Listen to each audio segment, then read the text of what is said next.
Well, you're watching World Talks on TVP World. My name is Sasha Farbach.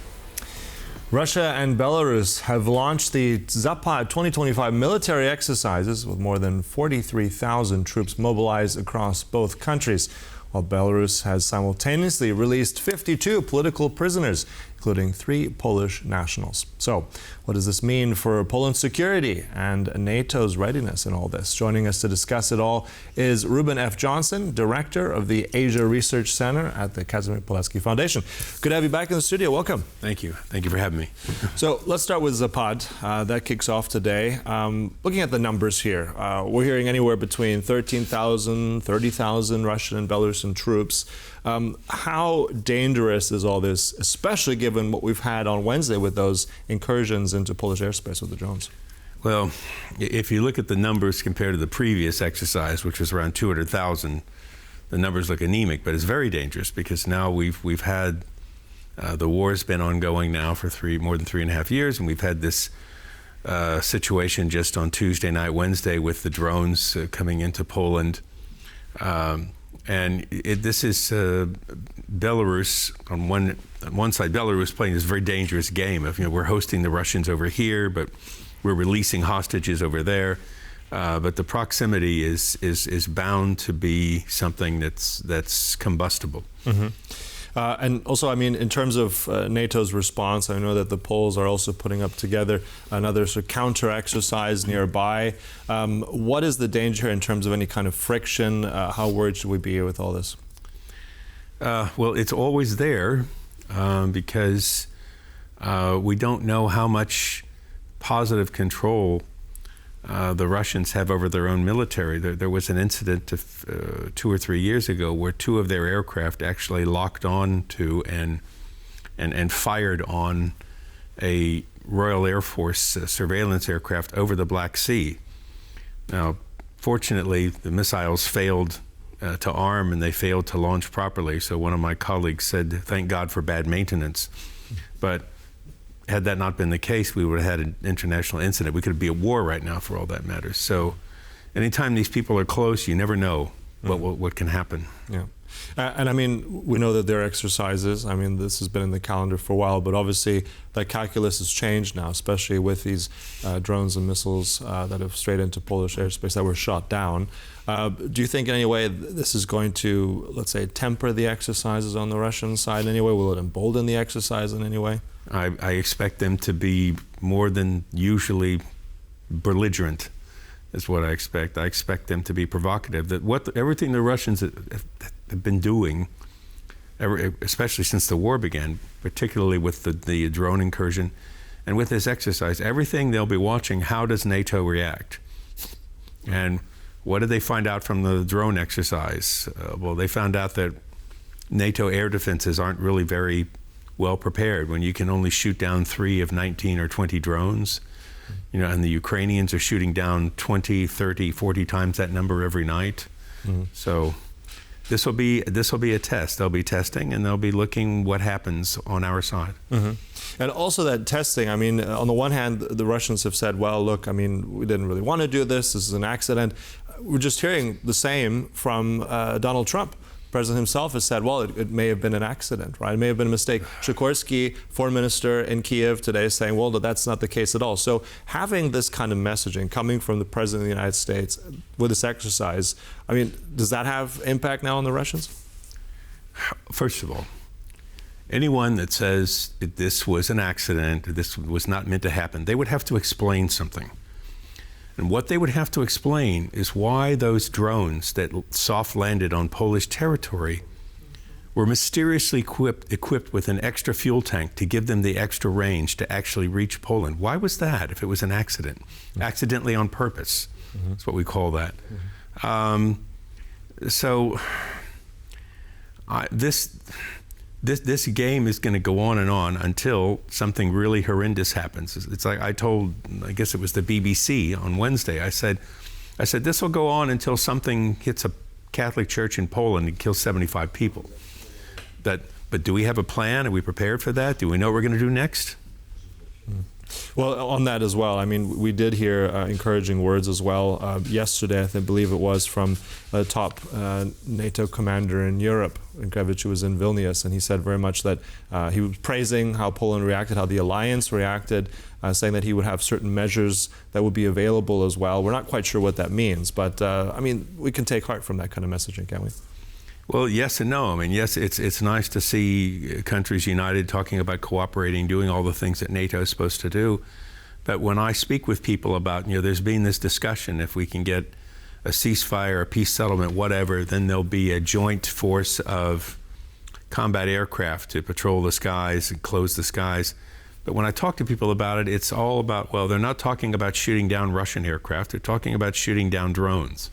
And there are very specific rules of engagement for the entire coalition, and then each country has its own specific rules of engagement. And I think this is going to be something where people are going to feel like their hands are, at least one hand's tied behind their back. I mean, one of those things we're already seeing is that as of now, we have pretty much a no-fly zone across the Polish border with Belarus as well. That's in effect.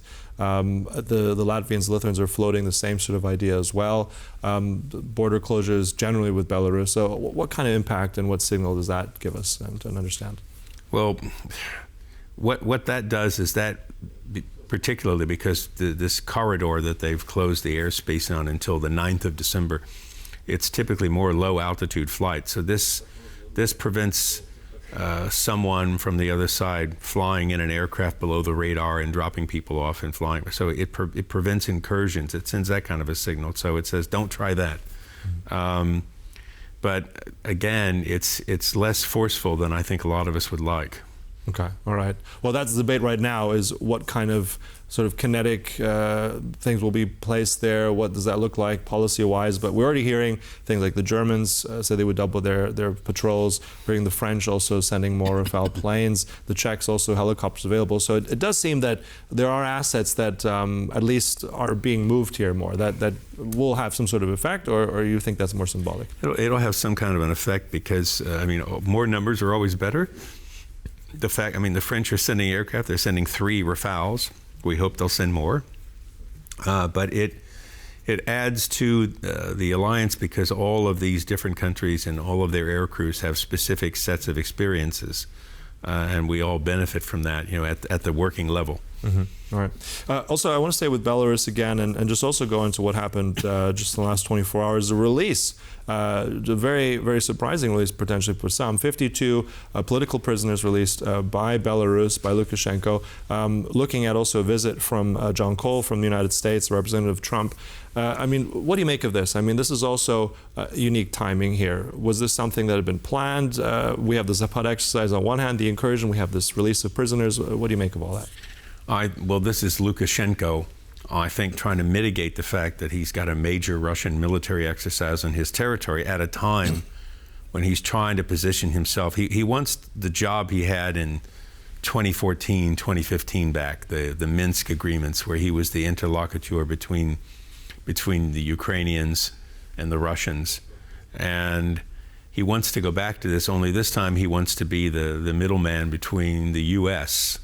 and Russia. And the United States realizes everything. He knows so much about the ongoing activities daily in the Kremlin, and he wants this back. And then he wants these guarantees of, the U.S. will not sponsor someone to overthrow him. He'll get sanctions relief, etc. So it's him playing this double game. Mm-hmm. Speaking of sanctions relief, and one of those things that fell away was the sanctions that were lifted from Belavia, the national carrier.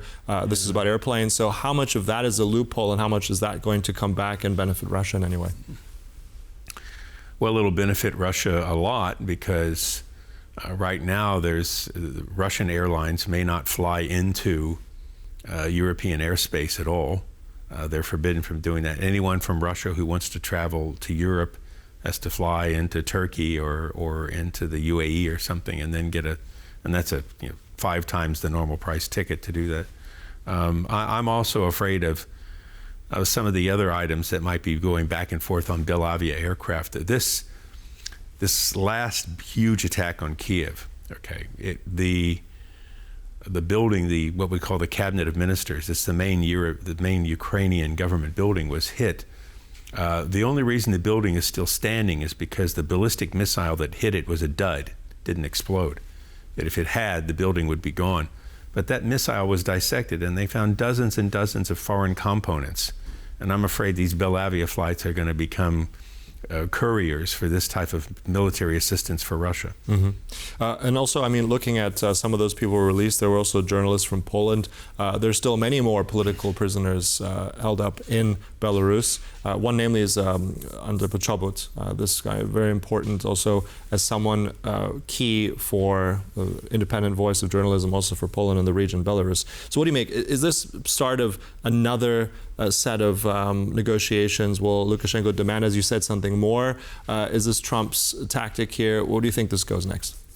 Well, Lukashenko will try to get everything he possibly can out of it. He won't give anything away without thinking he's going to get something or being promised something.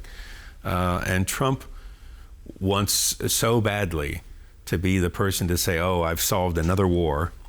I've made a deal with Putin. He realizes he can't really make much progress with Putin because everything he's tried so far. So he's happy to try to use Lukashenko again as a middleman, and Lukashenko's happy to play that role. Mm-hmm. But it's also pressure, not just from the United States, but I think it's also complete from also the Poles have also very much put a lot of diplomatic efforts in there. But so it's not only the United States here, but nevertheless a combined effort. Interesting stuff. Look, we'll close it there. An absolute pleasure, Reuben F. Johnson. Thanks for coming by. Thank you, sir. Thank you for having me. Thank you. And thank you for watching. That concludes World Talks, but there's much more coming up right here on TVP World, so don't go away.